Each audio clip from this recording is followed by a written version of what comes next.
Good afternoon, members. It is the scheduled time. Please return to your seat. Thank you.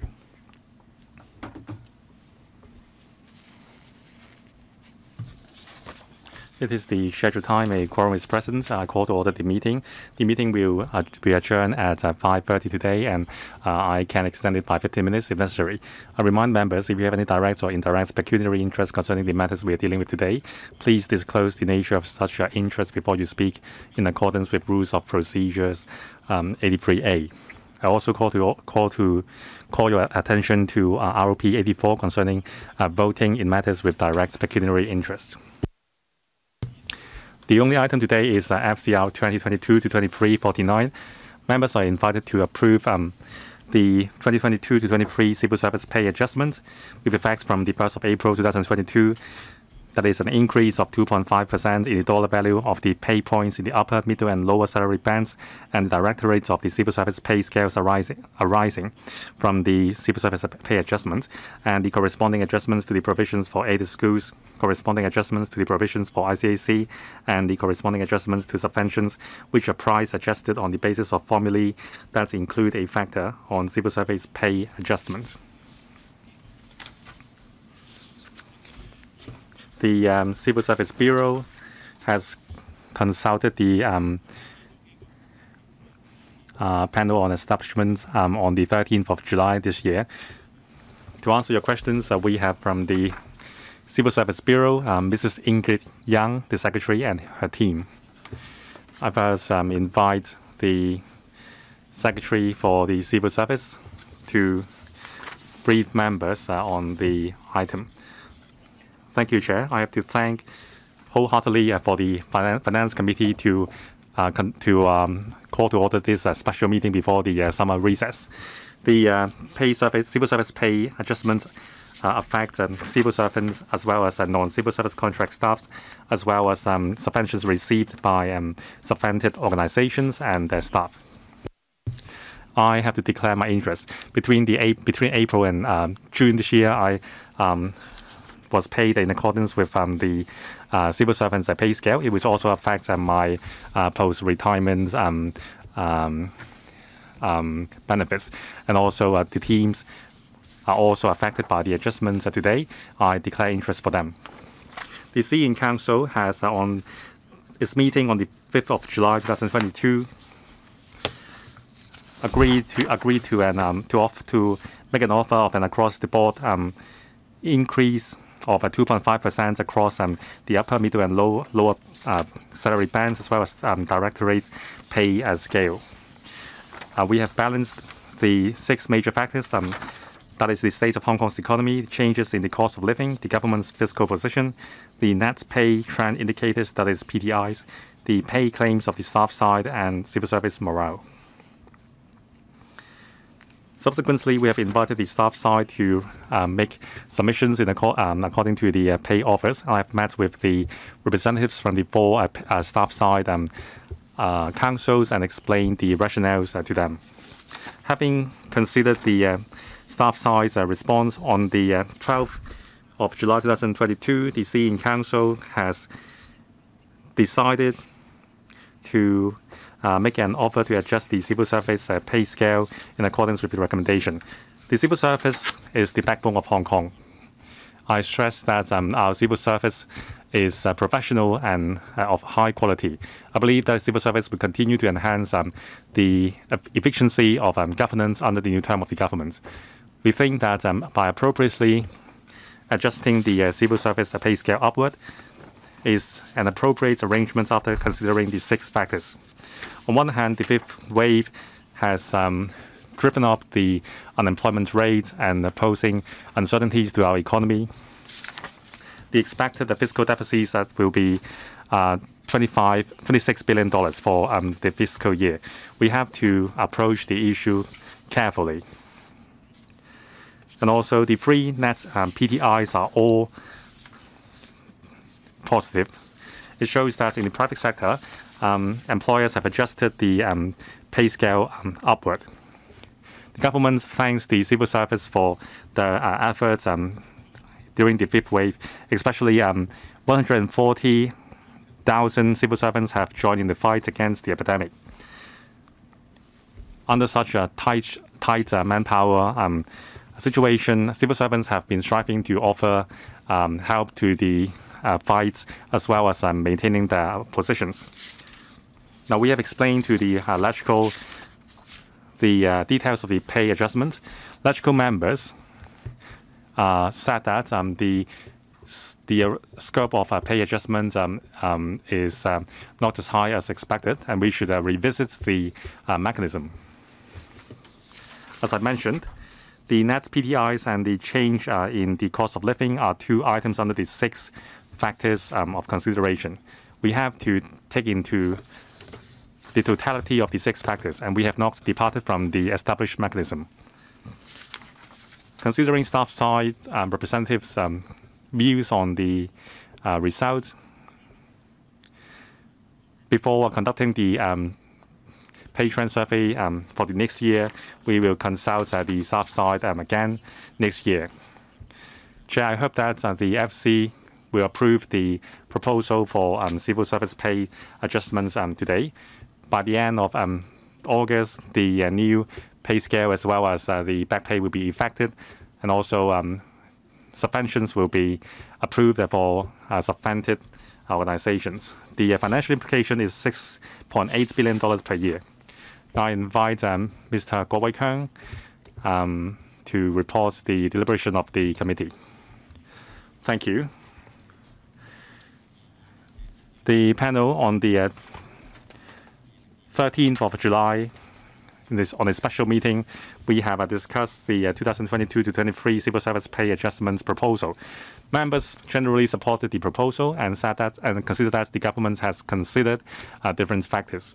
Some members consider that the scope of adjustment is delinked with the net PTI's change, and also the increase has not caught up with the inflation in recent years, and it affected civil service morale. We urge the government to pay heed to the calls of the staff side and enhance communication as well as enhancing the mechanism. The administration explains that the net PTIs reflects the pay adjustments effected by the private sector in the past year, and also because of the fifth wave. Well, in year 2021, Hong Kong's economy has seen recovery, and private organization has driven up the wage to retain middle-level talents. The proposal has balanced the affected economy under the fifth wave, the uncertainties of the economy, change in living costs, change in the cost of living, the government's fiscal position, the PTIs, as well as the civil service morale. Thank you. First, Ms. Nixie Lam, 5 minutes. Thank you. The DAB supports the 2022-23 civil service pay adjustment proposal. We believe that the 2.5% across the board increase has balanced different factors and the perception of the public. Now, the pay adjustment mechanism has received a lot of criticism in the past. For this year, the results of the survey has driven up hopes of the civil service. However, the public I think that the findings are off touch with reality, and the final result has caused a disappointment or even resentment from the civil service. So how will you enhance the communication with staff side councils? And also, there are views that the survey is lagging and it doesn't reflect the reality. So how can you enhance the mechanism to avoid dispute? Thank you, Chair. Well, the timing of the release of the survey results was very special. The survey covered April 2021 to the end of March 2022. So normally, in the fiscal year, despite despite the movements would not be very significant. However, for the first 10 months in the past year, after the epidemic was put under control for a certain period of time, the local economy was reviving. towards the last 2 or 1 month, because of the emergence of the fifth wave, the economy took a plunge. So when the pay trend survey results was released, the public has been suffering for a few months financially. So the perception was unfavorable. However, the results reflected the better economic situation in the previous 10 months. So we have learned a lesson. For future survey, well, besides the quantitative side of things, in terms of the quality of data gathering and the release of results,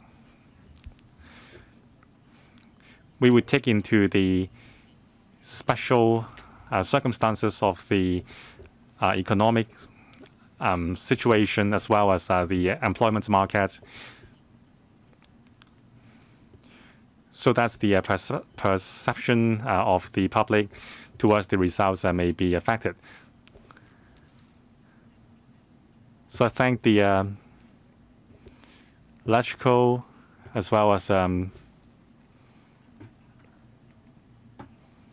other bodies with the help in terms of releasing the data, as well as explaining the factors of consideration to the public, so that the public will not just focus on the figure itself. So we will continue to enhance our practice. In terms of the time lag nature of the pay trend survey, well, we can hardly do anything to change that, because this is a forward-looking exercise, and the results announced must be a delayed one. So we have to understand that the figures represent the economic situation, or the pay adjustments are made in the past year. So we have to keep explaining that to the public. Thank you. Ms. Carmen Ken. Thank you, Chair. The 2022-2023 civil service pay adjustments has caused a lot of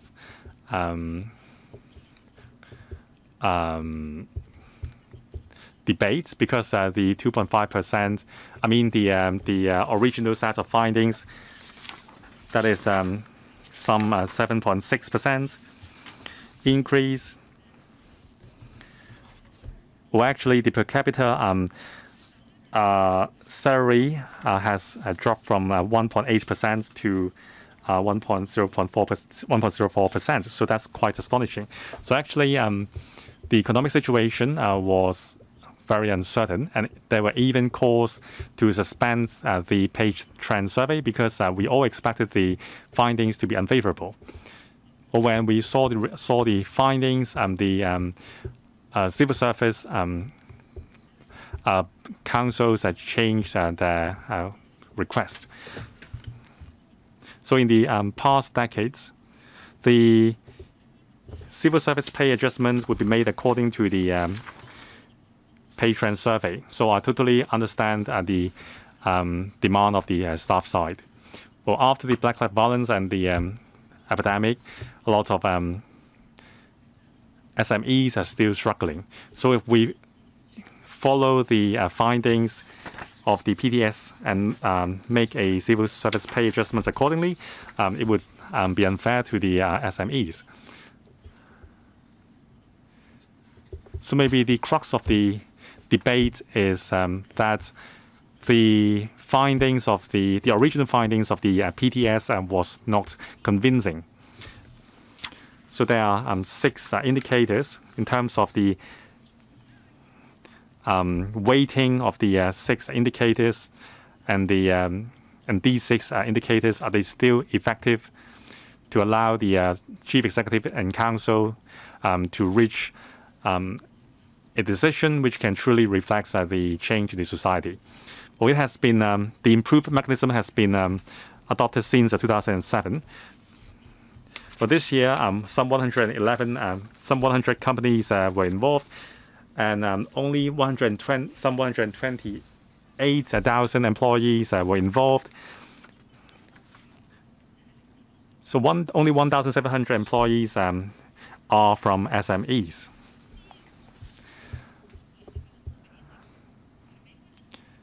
So should we continue to assess whether the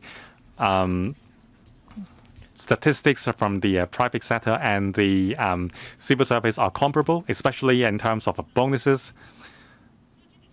It is not reflected in the staff side cost of the civil service. So with the government, has the government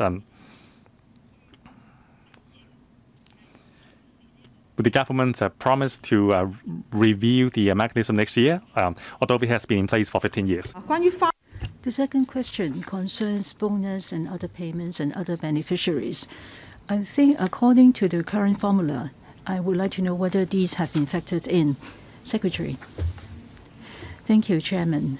The 6 factors that will be considered under the current mechanism are included after due consideration. We review them from time to time, and we think that all the factors that need to be considered have been included.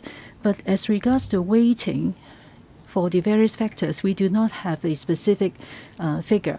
We won't say that the economy would account for 30% and other factors will account for 40%. We don't have a set percentage amongst the various factors because we have to look into the actual situation. According to the current pay adjustment mechanism, it has been used not just for 15 years but several decades. So we have been using the similar mechanism for some 30 years, and we have conducted 29 pay adjustments.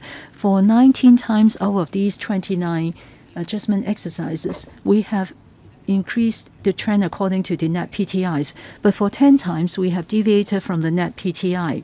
So there are reasons for that. So it is not a must that we have to increase salary according to the net PTI. So there are special circumstances when we would deviate from the net PTIs. I agree that for this year, the survey results indicated that for the upper salary band, it should be increased for 7.26%. So this seems to be different from the pay rise for the private sector for similar level of staff.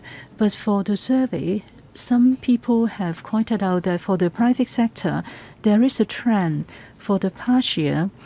For the really senior staff, especially the expatriates, they have left Hong Kong or they want to leave Hong Kong. So a lot of companies try to retain them by offering higher salary, or they conduct a new round of recruitment. So that's why maybe the results have been increased. For the number of companies being surveyed, it is around 110 to 120 every year. For the ratio, about 75% of the surveyed companies are the larger companies, and the remaining 25% are the smaller companies. This reflects actually the spread of companies in our labor market. So the number of larger companies is also accounting for about 75% of our market, and smaller companies 25%. We've also heard views that some people pointed out the companies that are operating are the more stable companies operating well. But actually some of the companies, for example, in the aviation sector or in the tourism sector, they have been included in the pay trend survey. So we have a rather wide coverage of companies under the survey. As I have just pointed out, maybe we just focus too much on the net PTI. When we try to collect information, we have analysis showing that for some companies, because the expatriates have left, so they have to retain staff by offering a higher salary and a greater salary increase. But these observations may not have been included in the results that we announced to the public. But this situation may not apply in the civil service sector. So I think in future we can enhance the mechanism and try to provide more qualitative information and observations. So we would release them together with the net PTI so that we won't just focus on the figure, but we would have more qualitative information and we will know how applicable this is to the private, to the civil service. So we would introduce these enhancements. As regards the comparability between the civil service pay and the private sector, some companies, they have an extra month's bonus and they have other merit pay. Because we noticed that for the private sector, the basic salary generally would be a bit low, but then they may be giving out a lot of bonuses and merit pay. So there are special reasons for the private sector to devise their salary structure in such a manner. So we have to take that into consideration. But for the other benefits, like housing benefits, etc., we do not take them into account in the pay trend survey. Next, Dr. Teck Chee Yin. Thank you, Chairman. For the current pay adjustment, the proposal is an increase of 2.5%. I think the government has taken into account the results of the pay adjustment mechanism and take into account the need of the lower band civil servants. Because I think that for the lower salary band civil servants, it is important for them to have a pay increase to cover inflation costs. I think we should focus more on the lower band civil servants, and we should be giving them more support under the current economic situation because they have to face inflation, increasing living costs, etc. They are having a hard time. But for the more senior civil servants, the proposal, according to the pay trend survey, is an increase of 7.26%. But generally, I think the citizens will not accept such a high level of increase. So I think for the current pay offer, I would support it. I have two questions.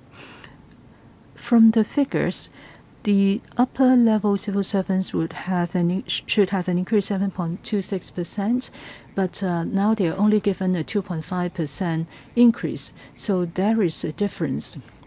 So would this sort of gap be taken into account in future pay adjustment exercises? So would this be considered as a factor in future? The second question concerns the subvented bodies. They would also have a corresponding increase in subventions. And the increase is due to the adjustment for civil service pay.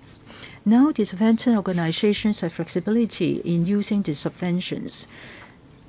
So I hope they would use the subventions for adjusting the pay of their staff. But do you require the subvented bodies to use the subventions for giving their staff a salary increase? Because your original intention is to give a pay rise, but do you compel the subvented bodies to use the subventions for such purpose? Secretary, Chairman, on the first question about the sort of gap between the net PTI and the pay offer, I would like to point out that every pay adjustment exercise has taken into account the factors relevant for that particular year. So we would not sort of carry on the factors to future pay adjustment exercises. But for the past history, every year we will have a pay trend survey and there will be the results, but we will take into account a host of factors in giving a pay offer. So for the future pay adjustment exercises, I'm sure the CE in Council will take into account the views of the civil servants. And on the subvented organizations, they include aided schools. Their teaching staff, their pay is actually pegged to that of the civil servants. So all the subventions will be used for pay rise purpose. But for the other lump sum subventions, I think the organizations, they have the right to decide how to make use of the extra subventions. Chairman, I would like to supplement. For the welfare organizations, there is a lump sum grant mechanism. But some of the organizations are not able to give their staff a pay similar to that of the civil servants. But now you are giving them extra subventions because of a pay rise for the civil servants. So I hope you will remind the social welfare organizations that they should use the subventions for enhancing their staff's salaries.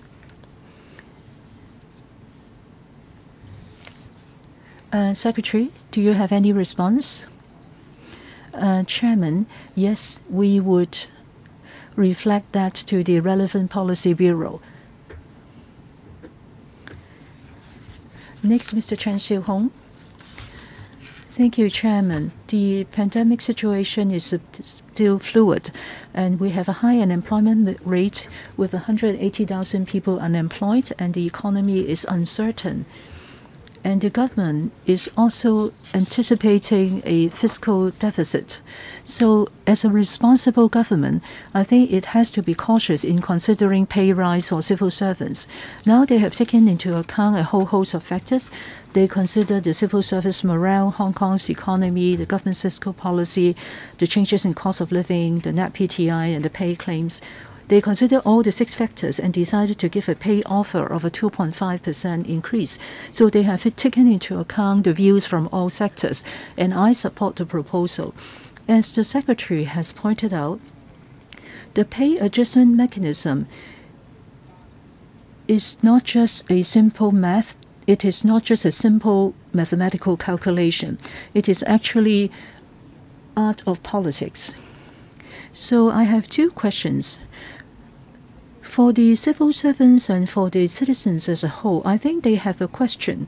To increase the star rise by 2.5%, so why is it pegged at 2.5? Why is it not 2% and not 3%? So I think there should be some references. Are you trying to just catch up with the inflation rate? Secondly, we have a very good team of civil servants. This is undoubted.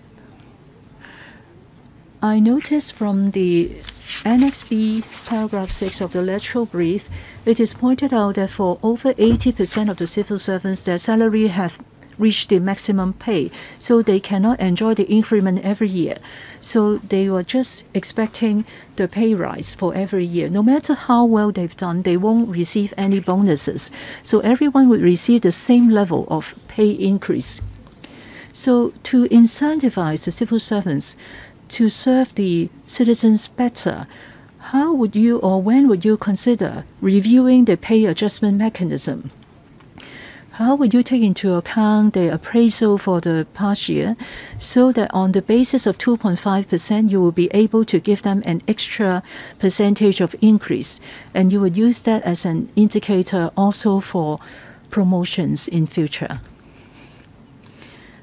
First, I would like to take up the second question.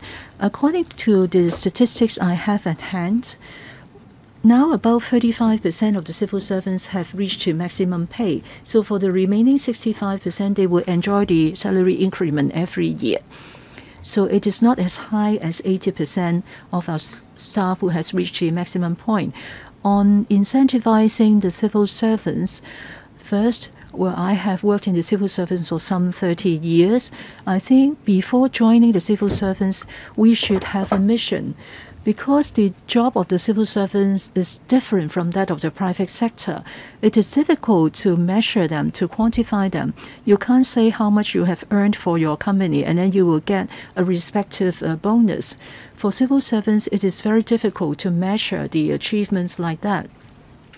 For example, some colleagues are responsible for enforcement work, and they may have unpleasant experience or encounter with the citizens. For other civil servants, we have to preserve the rights, and it is difficult to measure the effectiveness of their work. So we can't say how much they have done for the government. It is difficult to measure. For other jobs, some of them are at the front line and some are in the back offices. So it is very difficult to measure them. So under this backdrop, I think it is difficult to use bonuses as an incentive for civil servants. I think when they first join the government, I think most civil servants are planning to serve the community. We will take that into account. At present, in terms of the increments points, a civil servant has to perform well in order to be eligible to get a pay increment. For poorly performing civil servants, they will not be able to get the increment points for the year. We appreciate that in terms of managing the performance of the civil service, especially for poorly performing civil servants, we have room to enhance our supervision in terms of denying increments for poorly performing staff. In terms of the promotion assessment mechanism for well performers, they will have higher chance to get promoted and they will get better appraisals. So these are methods to incentivize them. In terms of the 2.5 percentage points, it is an offer made by the Executive Council after considering all the factors. On one hand, there is the uncertainty ahead, and also there is the consideration of our fiscal situation. And there are also the net PDIs, the pay claims of the staff side bodies and the civil service and morale.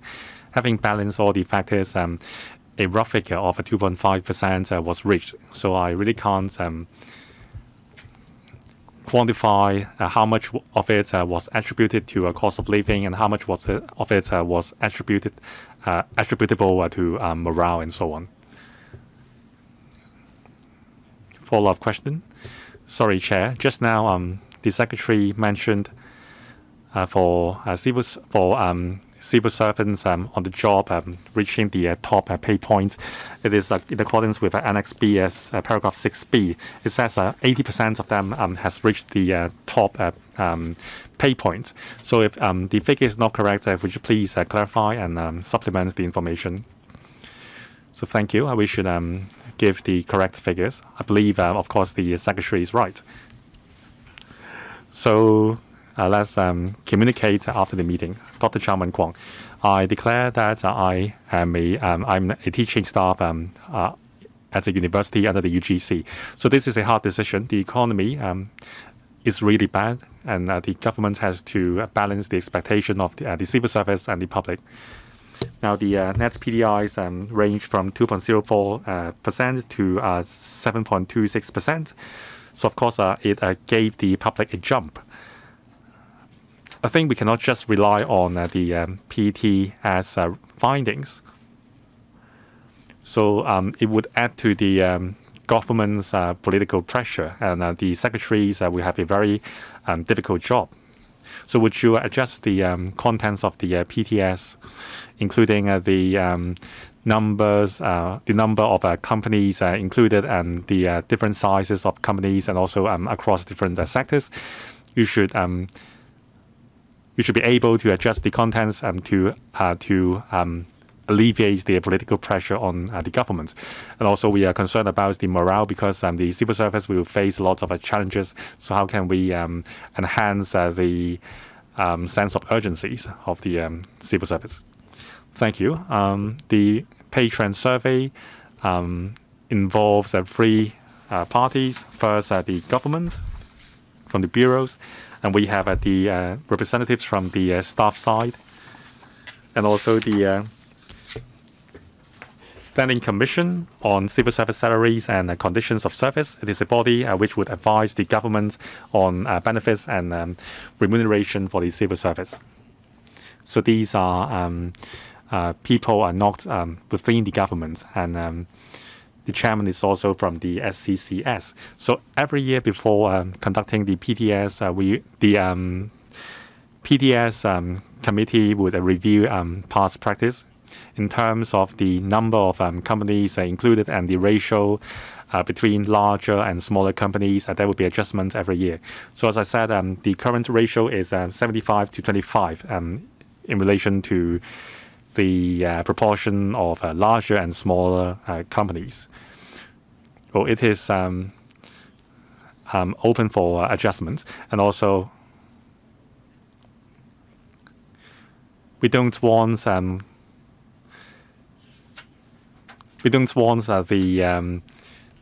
smaller companies weighting be diluted by larger companies. So we have a weighted methodologies. So and concerning this methodology, we would review the weightings given next year.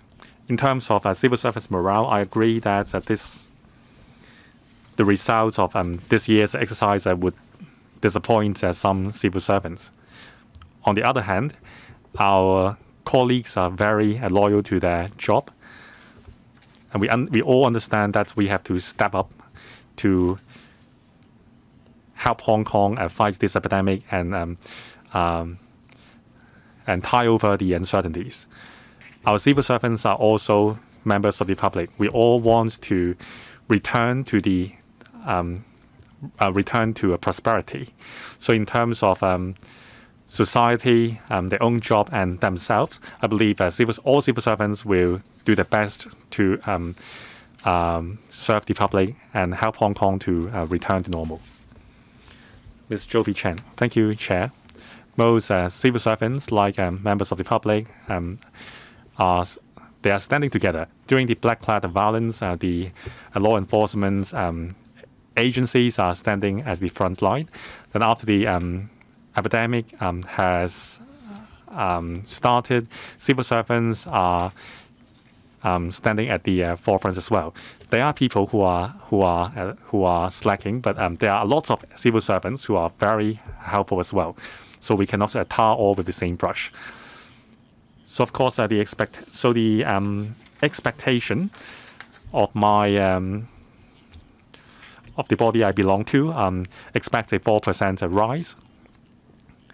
So we have the civil service pay scale has been frozen for 2 years, and plus the inflationary environment, it poses pressure on civil servants' livelihood. So would you consider the inflation in the future, and also would you abandon the across-the-board increase in the future? Because as it is, people who are doing their job well and doing their job poorly are all getting a 2.5% increase. Given this year's special circumstance, I would like to give my support that there should be a catch-up increment or increase afterwards, especially for middle or upper bands of civil servants. So we have received a similar request from the upper and middle band. In the past 2 years, their salaries have been frozen. So a pay adjustment should be given to them to catch up with the inflation. But as I said, every year when the CE Council makes a decision, all 6 factors would be considered for the year, especially, including the change in the cost of living. In other words, the Executive Council would have considered the cost of living in the past 2 years. So the inflationary factor in the past 2 years would not be brought forward to this year. So the CPI change was 1.7%. The current offer of 2.5% is higher than the change in CPI, that is 1.7%. So besides the changes in the cost of living, there are 5 other factors to consider. Of course, it would be best if we can catch up with the inflation. The government has also other considerations to consider. That is the government's fiscal position and the state of the economy. Of course, inflation is an important consideration, but other factors are as well. So the civil service pay adjustments may not necessarily be linked with the inflation rate or the net PTIs. So I cannot give you that promise. Concerning making And in terms of distinguishing the pay rise for the free bands, well, for most years, the pay rise would be different for the free bands, especially except for special circumstances. Same goes for pay reduction. So this year's situation is really unique. When the economy was stable, it would be much easier to handle the issue, and the trend would be much more clearer. So I cannot give you a promise. In the past 30 years, this phenomenon is really unique.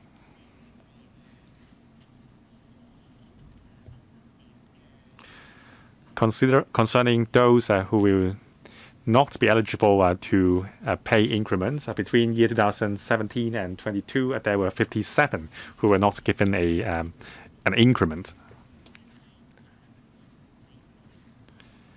So for those poor performers, we have other measures to deal with them. For those probationers, if they perform poorly, then we will not make a permanent offer to them. In the past several years, some probationers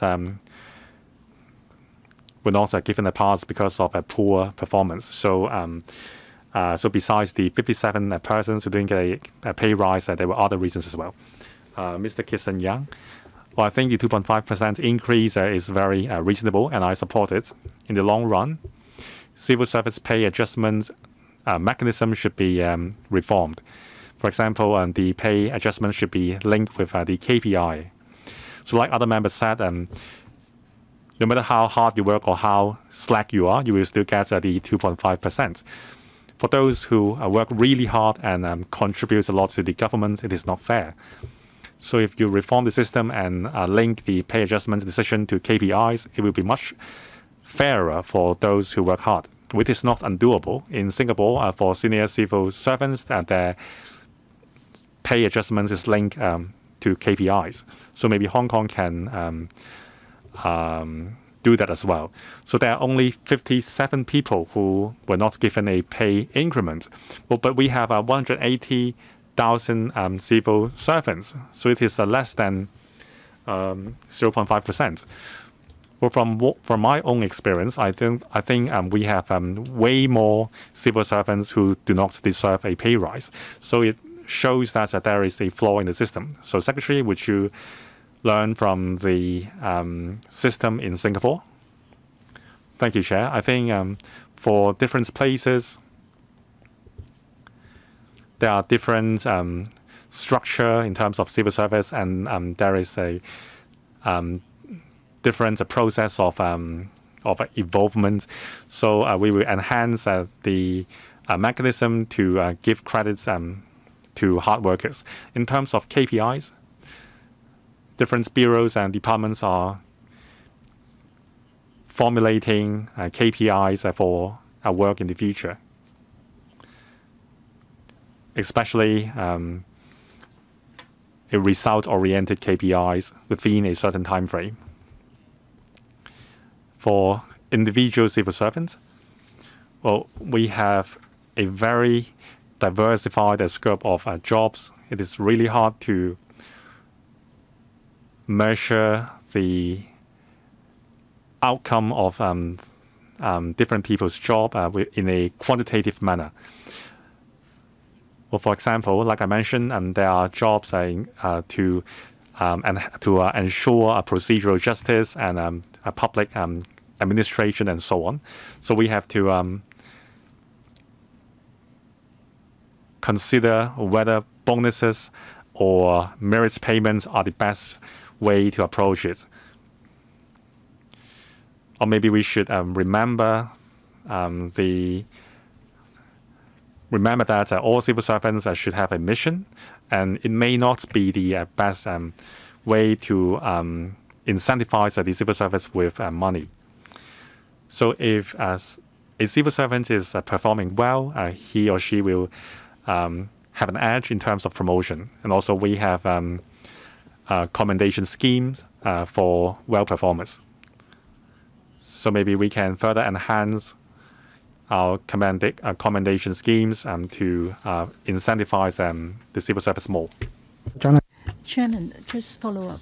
You have incentives for those who do well. What about the underperformers? Do you have any punishment for them? So 57 of them do not have the salary increment, but that's a very, very small figure among the total number of civil servants. They still would have the 2.5% pay rise. I agree with your pay offer proposal, but I think we should have a mechanism just like that in Singapore. You just pointed out that we shouldn't just talk about KPI, but I think for Singapore, they also look at your potential, not just the KPI. So I don't understand why can't we make reference to the Singapore system so that we won't be able to enhance our system and it will be fairer. So would you take into account the Singapore system? Would you introduce some punishment or disincentives for those who don't do well? Well, Chairman, now for civil servants who are not performing well, we have a mechanism of handling them. We can stop the salary increments, and we also have other measures. For example, we pay attention to the non-performers. We have more frequent assessments of their performance. If they continue to have negative appraisal reports, we can fire them at the end. So for civil servants who are on probation, we pay particular attention to their performance. If they are not up to par, we won't let them go through the probation and become a civil servant. So we don't just look at the 57 civil servants who don't have a salary increment. There are other ways to deal with non-performers within the civil service. Next, Mr. Kok Wai Kwang. Thank you, Chairman. I think civil servants do understand that they have to stand with the community and ride through the storms, but they have a pay freeze for 2 years consecutively. And now there is inflation. So I think for the civil servants in the middle and the lower band, they are expecting a salary increase. I think the 2.5% increase is way below the wish of the civil service unions. In July, when the 2.5% pay proposal was announced, we have conducted a survey. We have received some 10,000 response, and about 94% of them would like to have a salary increase of not less than 4%, and we have relayed the findings to the Civil Service Bureau. 2.5% is now the proposal of CE in Council, and everyone understands that it is better to have an increase than to have no increase at all. But I think the point is how to deal with the issue in future.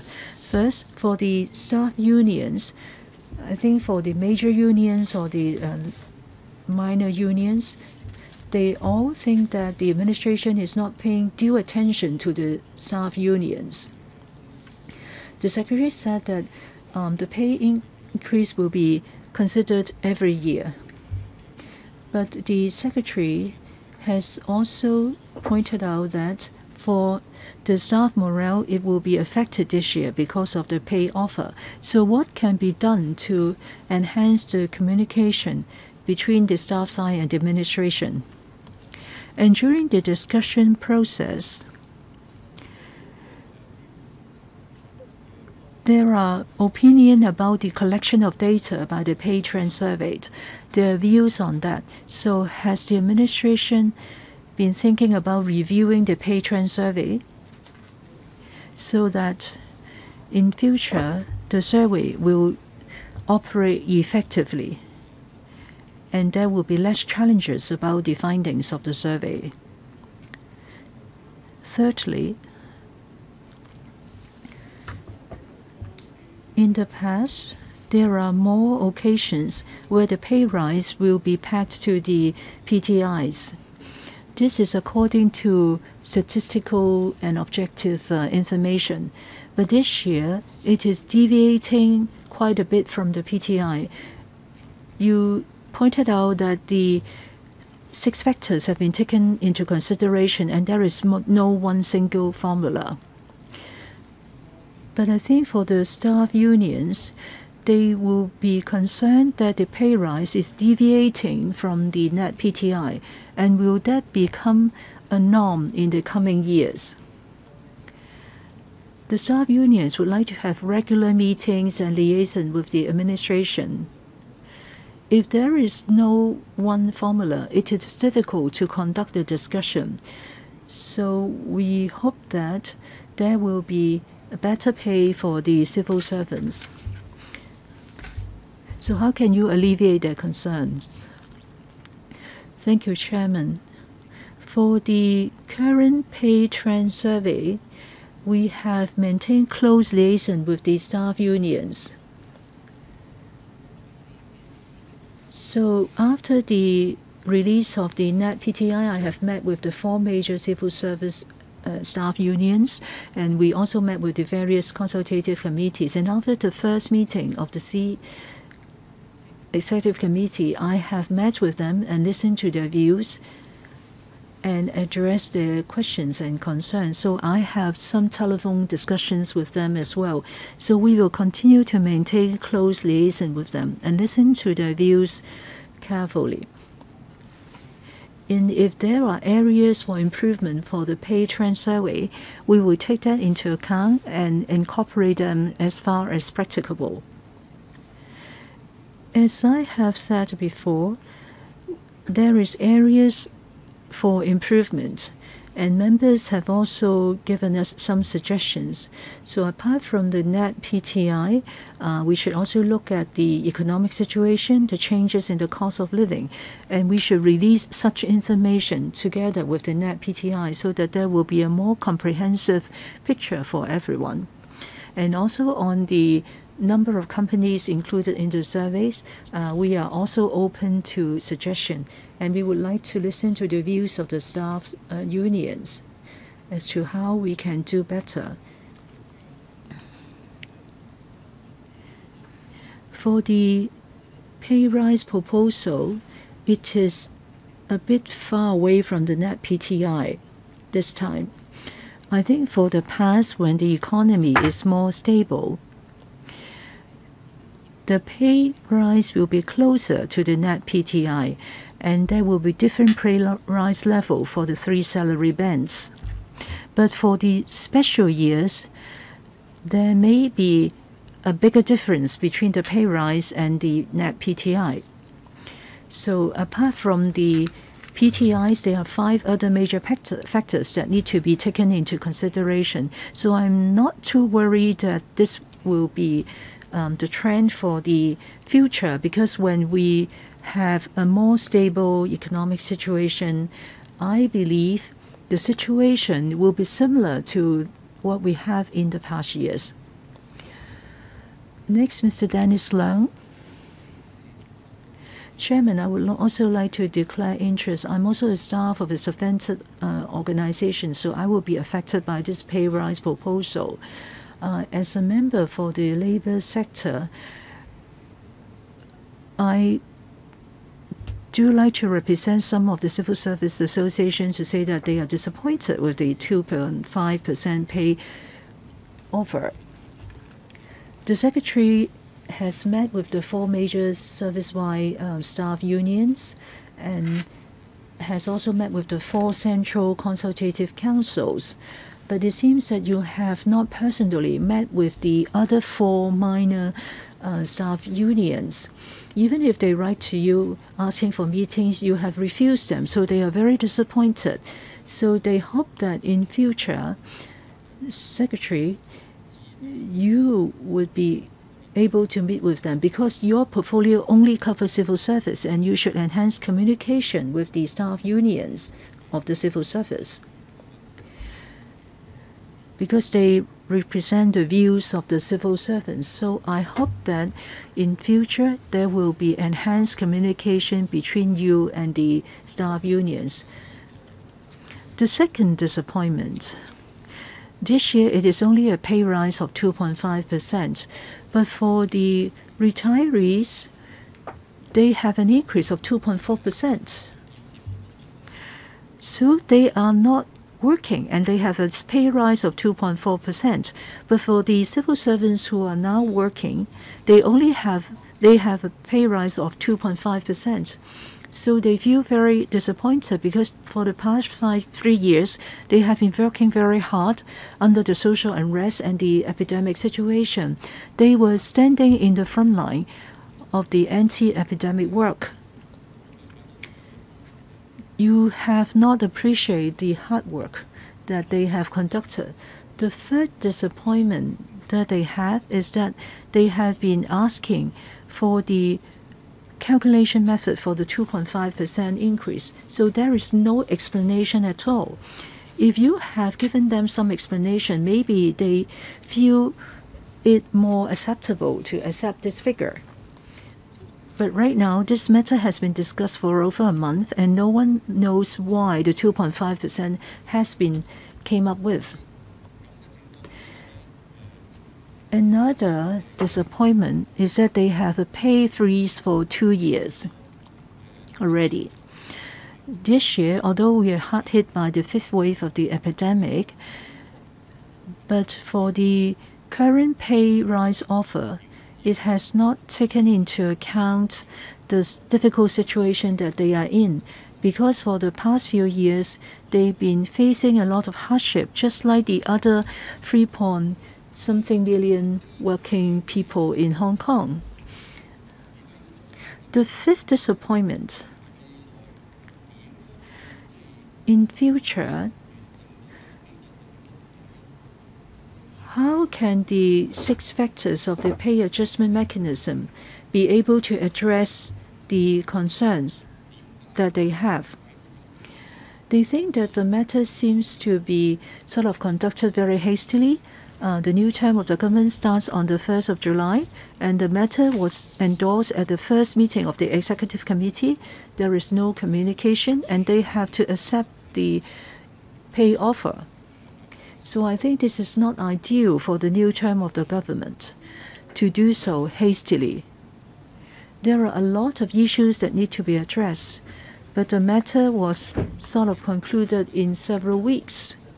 You have not answered the questions raised by the civil servants. So, Secretary, I hope that you will try to address the points raised by the civil service unions at the council meeting today. I think the civil service morale has been hard hit. It is important for us to retain civil servants. For the MTRC, they have a salary increase of 5.5%. For some bus companies, they have an increase of 3.3%.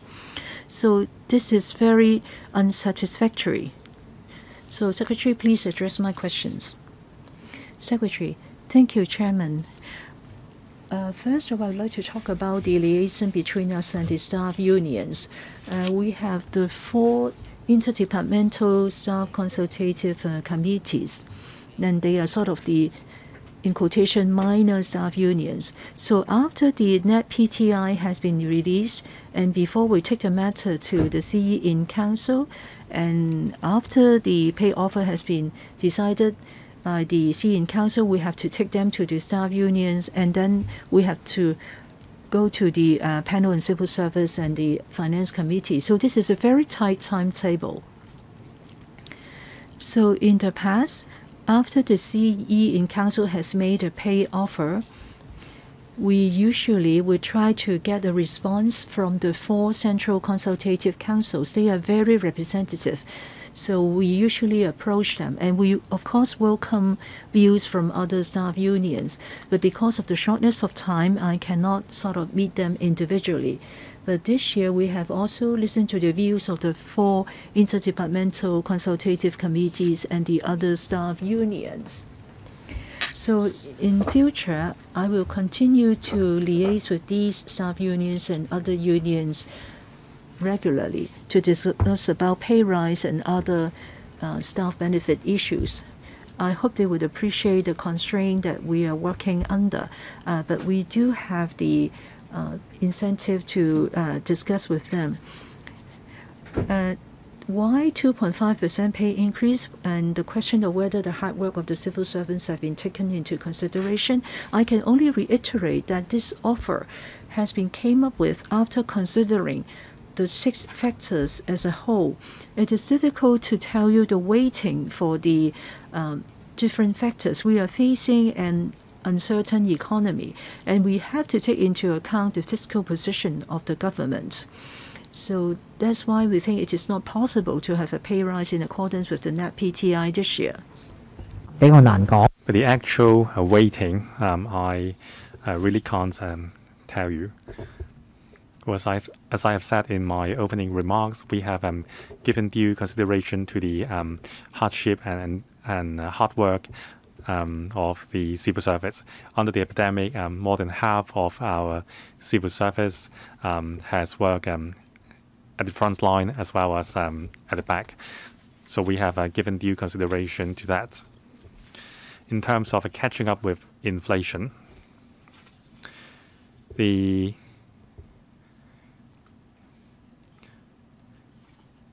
adjustments of the post-retirement benefits of retirees would be tagged with the change in CPIA that is written in the Civil Service Code.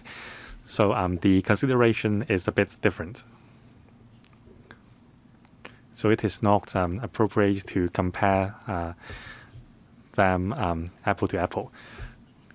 So the inflation rate was 1.7%. In the previous 2 years, the inflation rate has been taken into account. So we have come up with the 2.5% increase this year. In terms of the speed of reaching the decision, we have very limited time. If the issue is not being dealt with immediately after the start of the new term of government, I cannot apply for your approval. I cannot seek your approval today, and we may have to wait until after the summer recess or even later. Then our civil servants, the non-civil service contract staff, and staff of subvented organizations will only receive a back pay when it is already past the midpoint of the fiscal year, and that is not desirable.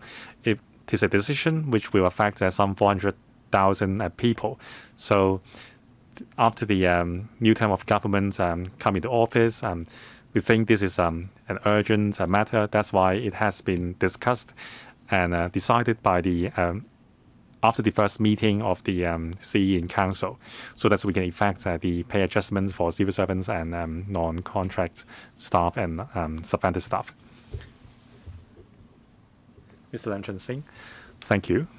So we have the net PTIs, and also we have to consider the other 5 factors, and it is expected that the magnitude of the increase would be adjusted downwards. I think that is expected by most civil servants because the economic situation is uncertain. Still, there is a huge departure from the net PTIs for the upper and middle bands. Well, the secretary said she cannot give an accurate weighting to each of the factor. Still, the huge departure from the net PTIs would make the public think that we are giving more weight to a certain factor, say the state of our economy, rather than other factors. So a lot of unions and civil service bodies are very disappointed. We understand this is very unique because the last term of the government said publicly that they would refrain from reaching a decision in terms of a pay rise. After the change of government, a decision has been reached swiftly. So, Secretary, in terms of the handing over of the matter, have you missed anything in terms of communication with the civil service unions and so on? And how can you better communicate with the civil service bodies in the future? Secondly, in answering Dr. Teck Chi Yun's question, that is about the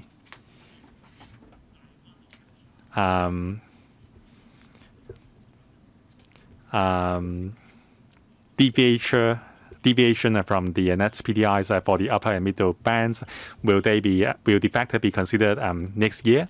The Secretary said the factor would be considered each year and would not be brought forward. Well, let's say if every year we have a net PTIs of 5%, but you adjust it downward to 2% every year, doesn't the Secretary think that it would affect the civil service morale? Shouldn't the factor be considered in next year's exercise? Or do you think that the other factors, say civil service morale and the government's fiscal position, already cover that factor? Secretary. Thank you, Chair. And every year we conduct the exercise in March or April, and then we would have the net PDIs by May, and then we would listen to the pay claims of the staff side bodies, and then we would bring the matter to the Executive Council, and then we would listen to the unions again, and then we would come to LegCo. That's the exercise every year. So the fiscal year would begin in April. We are making haste because if we cannot bring the matter to the FC by the end of July, then it would mean that the funding would only be approved midway past the fiscal year, and then only then can the back pay be effected. So that is a very tight timetable each year.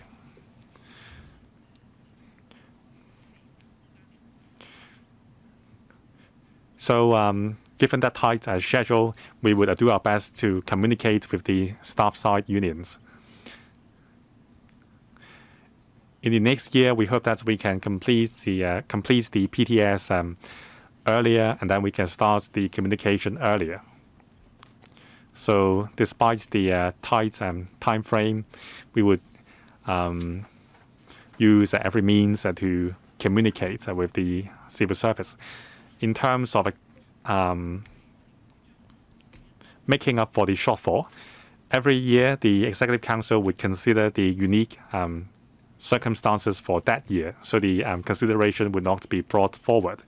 So the civil service has experienced 2 years pay freeze.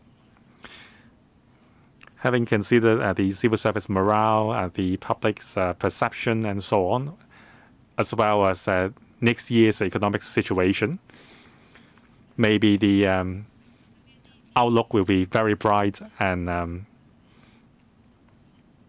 there is less uncertainties. Then the Executive Council would consider those factors next year.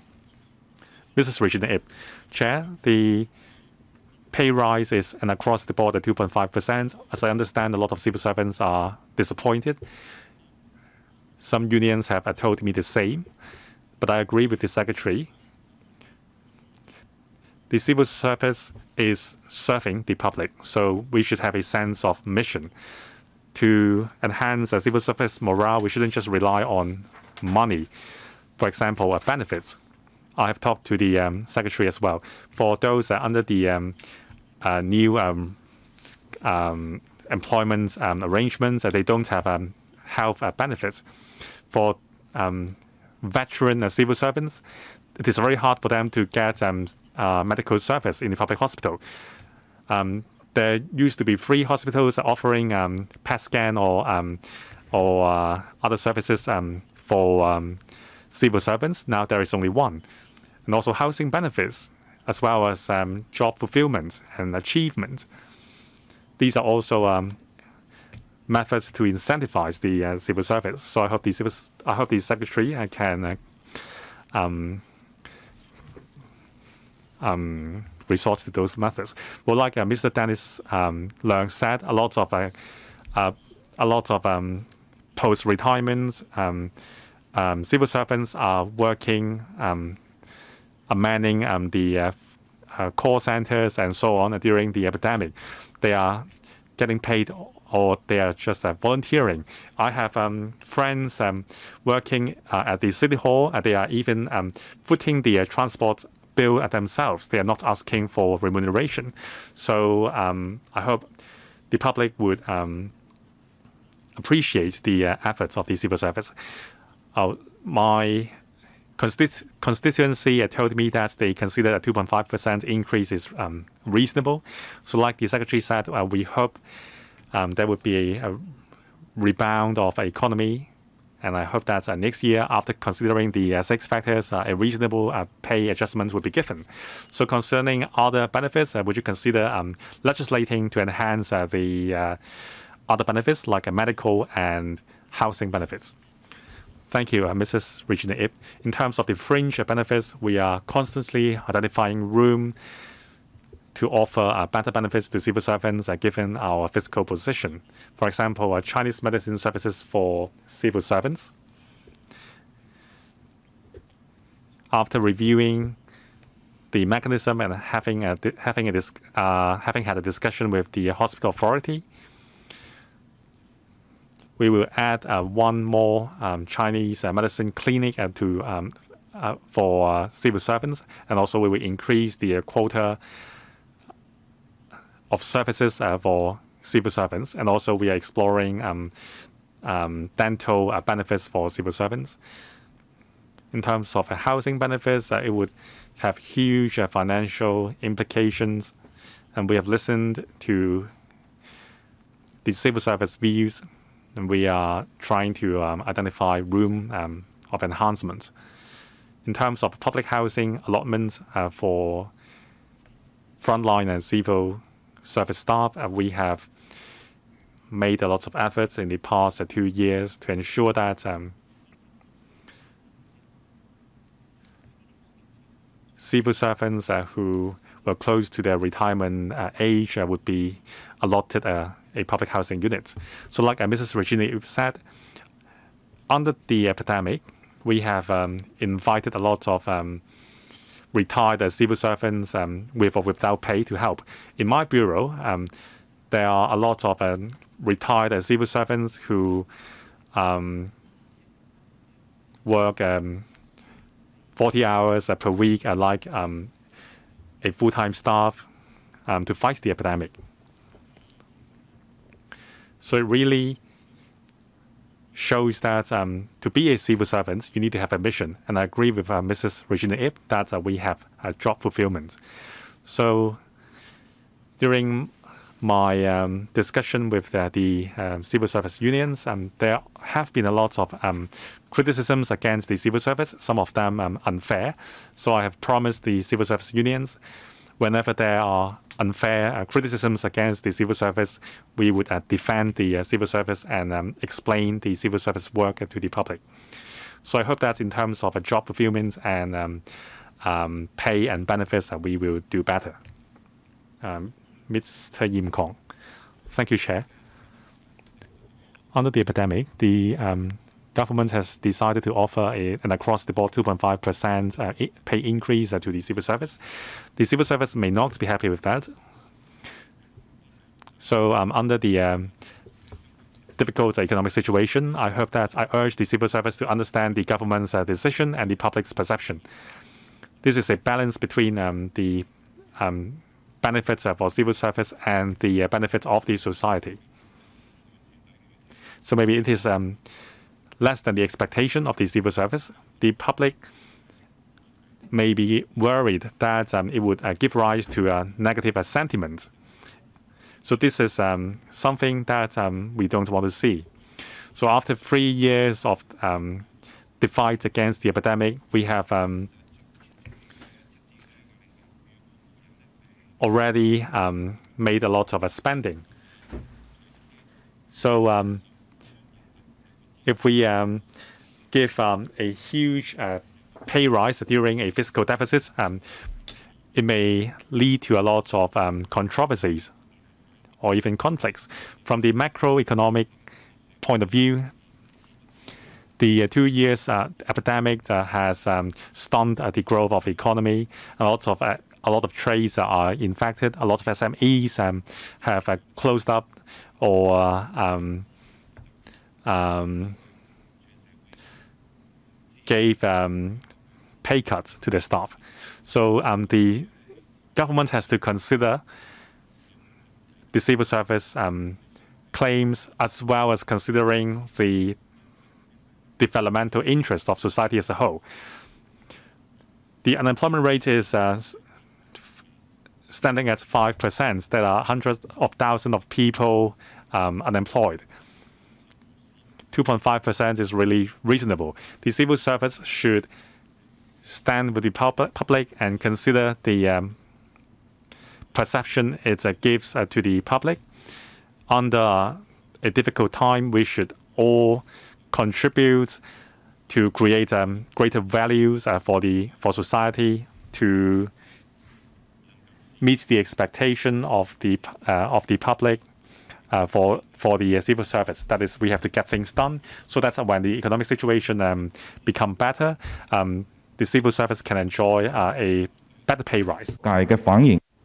According to the reaction of the current pay rise proposal, I think the government should make the pay adjustment mechanism more transparent so that the civil servants would appreciate the government's fiscal position, and the responsible officers should proactively liaise with the staff unions before and after the pay rise proposal to achieve their understanding. My question is, for the future, will this pay rise proposal of across-the-board arrangement be changed into a pay rise for level for different salary bands? The Secretary has already responded to that.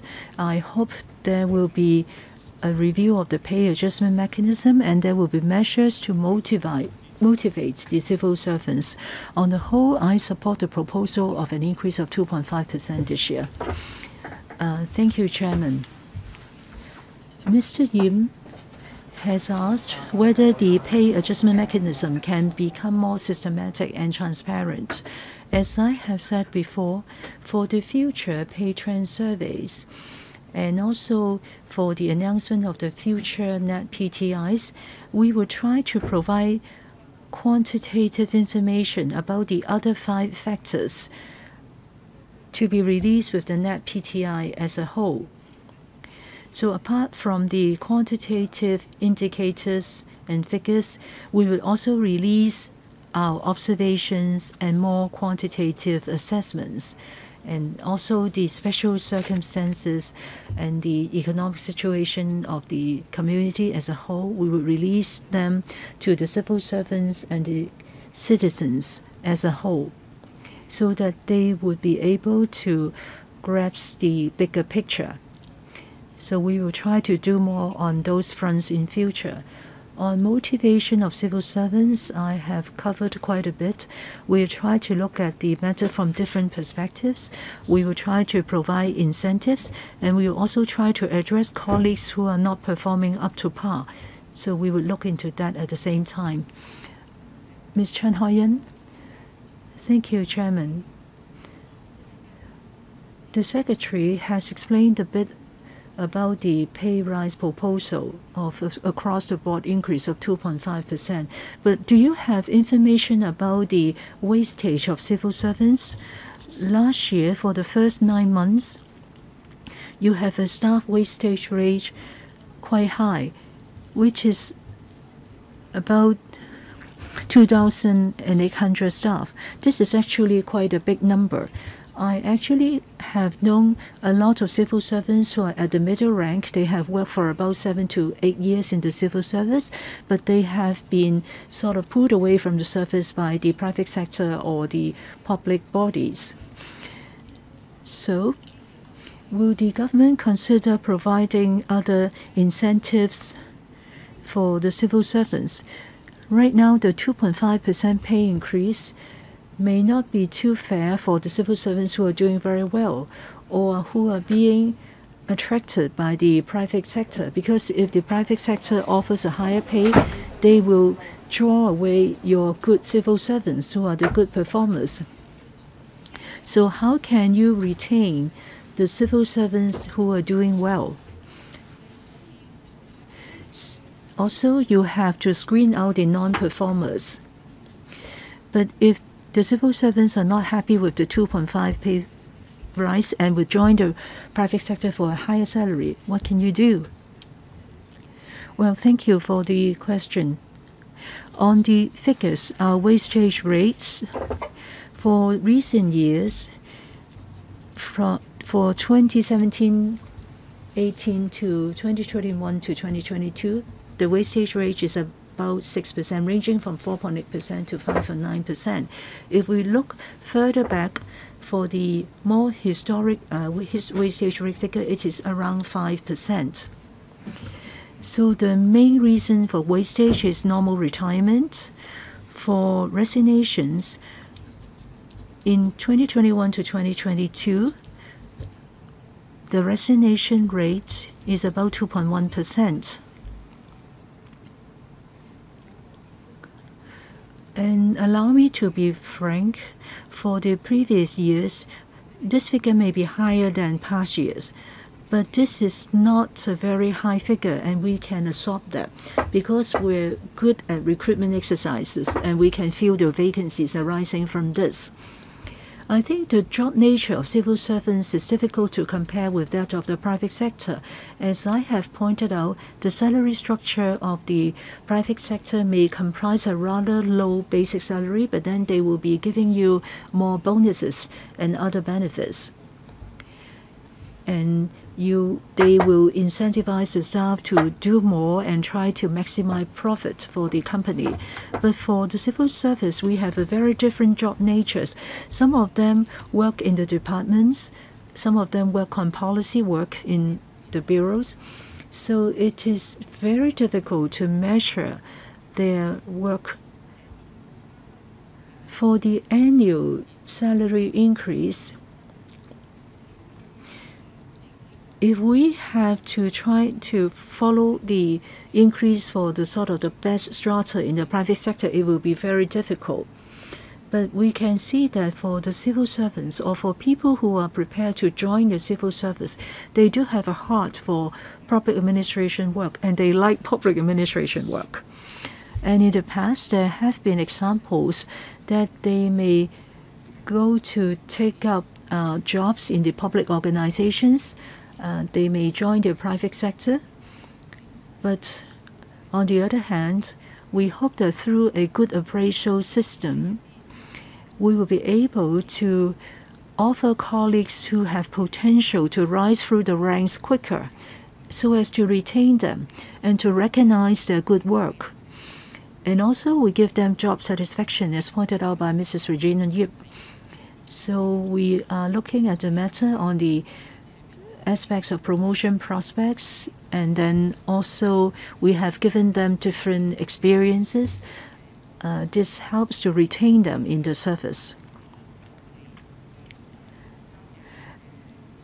And now the Foreign Ministry of the Motherland has offered opportunity for our young civil servants to work in world organizations like the United Nations, so they will be seconded there to work for 2 years. This is very attractive to our civil servants because no matter how much salary they will get in the private sector, they won't be able to enjoy such experiences. So these are the measures that we've been employing to retain civil servants. Mr. Stephen Ho. Chairman, I agree with what Ms. Chan has said. Having listened to the Secretary's responses, I think some of them are not very accurate because she was saying that people who join the civil service are here to serve the community. But I'm now in my 30s and 40s. During my time, my friends will say they want to join the civil service because of job security and high pay. They are not prepared to serve the community at all. So if you are saying that you want to serve the community, it is only true for those civil servants who have remained in the service for some 10 years. Then those are the ones who are really here to serve the community. And also, I think if there are criticism against the civil servants, you should speak for them. But I don't think all civil servants are the talents, because I have come across some civil servants who try to fight for work and from home arrangement during the epidemic because they find it dangerous to work outside. When there are people returning to Hong Kong and undergo quarantine, they have to be quarantined at home, and the civil servants are unwilling to serve these people and provide them with meals.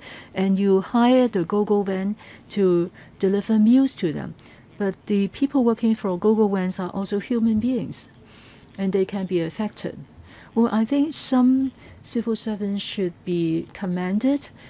For Mr. Matthew Zheng, he has given a commendation letter for the civil servants who work in the epidemic work, anti-epidemic work. But even those who haven't worked there have received a commendation letter.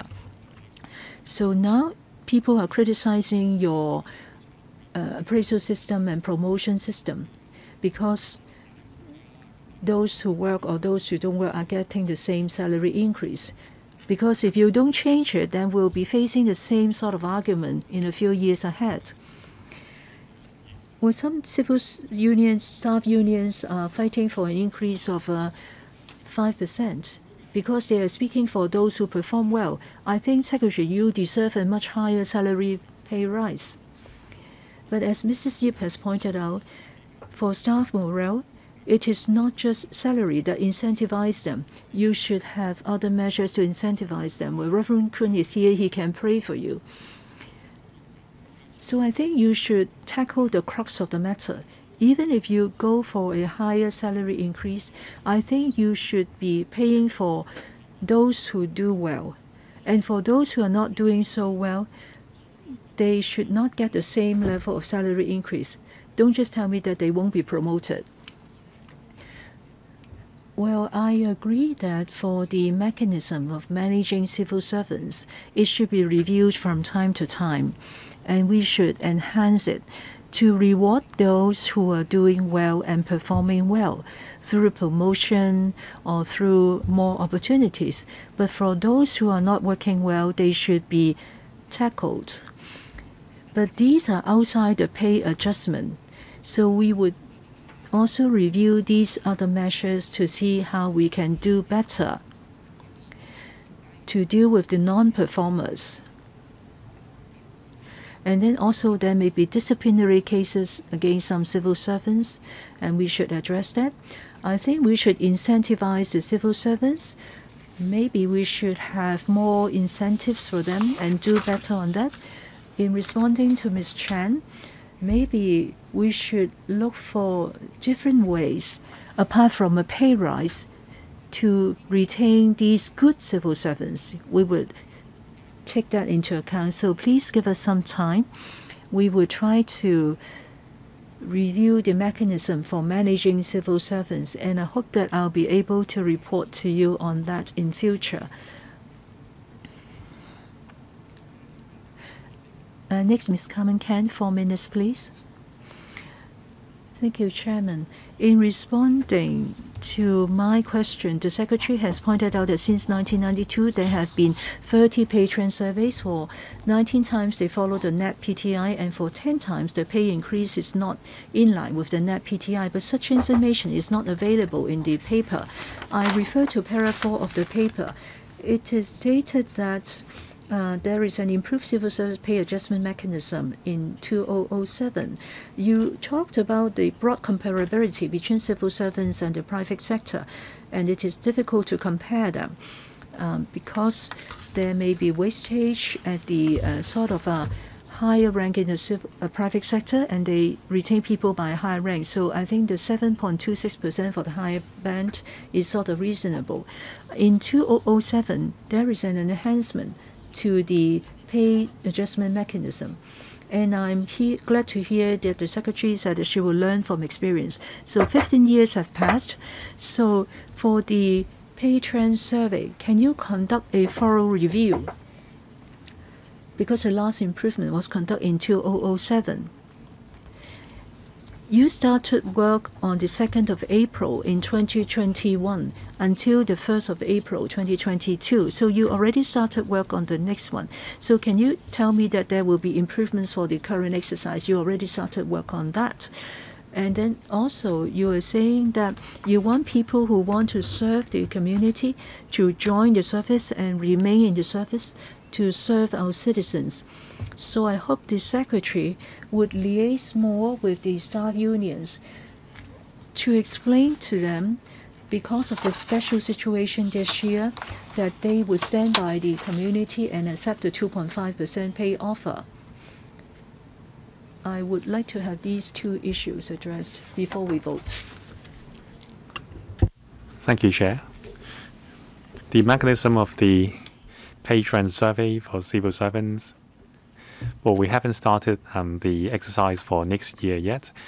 We would begin the exercise in the third quarter. So the three parties, representatives from the governments, the staff side, and the independent members would put the heads together and review the mechanism. So the broad framework of the pay trend survey, well, the nature is deferred. We would look at the pay adjustments scope in the private sector for the previous year. With that nature unchanged, other factors like the number of larger and smaller companies are subject to adjustment. Now, the companies are from 9 major economic sectors, which broadly represents the economy in Hong Kong. That is the components of Hong Kong's economy. So after all these years, maybe some adjustments are due. Maybe the number of larger and smaller companies and the weightings are given. So we are open to adjustments for these factors. The only thing unchanged is that the exercise is of a deferred nature, because that is a forward-looking mechanism. So, Chair, can I take that the Secretary has promised to review the mechanism? Can you be more direct? Yes, we will review the mechanism. Thank you. And also the communication with civil servants. We will do our best to explain to the civil service unions. It's not that our work will stop after today's meeting. We have regular meetings with civil service unions. At our meetings, we will discuss the pay adjustments with the staff side if they want to. If there are no more questions, any more questions from members? If not, I now put the vote paper FCL 2022-23, number 49. Those in favour? Any declaration of interest?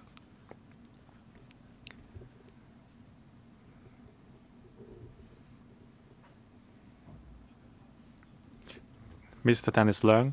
Thank you, Chair. I'm a teacher of an aided school. Mr. Zhu Guoquang. I'm a school principal of a public primary school. I have direct pecuniary interest. Mr. Stanley Ng. I am sitting on a school board. Dr. Chairman Kwong. I'm a teaching staff at an UGC University. Mr. Tony Jie. I am a member of the SCC. Mr. Ronald Chen. I'm a member of the SCCS. Mrs. Regina Ip. Mr. Jeffrey Lam.